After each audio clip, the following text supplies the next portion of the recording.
Hi guys, in this tutorial I'm going to teach you how you can use Money.com for creative tasks. So in Money.com, press this blue button and then select choose from templates. Here you have to search for creative and you get a bunch of templates like you get creative request form, creative processes, creative request, retail marketing and creative brief. But the template we want to use is this called creative processes. Click on it, click use template and it will set up the template. Alright guys, so once the template is set up, as you can see it has created a creative processes folder, and in this folder it has created two boards. One is creative processes and the second is asset library. Now we don't really need asset library, but we need creative processes board.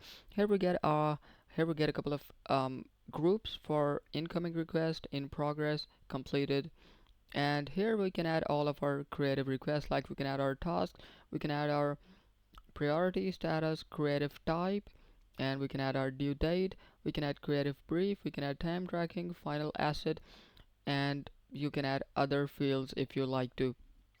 So this way you can use this template to manage all of your creative tasks in Money.com. I hope this tutorial was helpful. We'll see you in the next one. Thanks.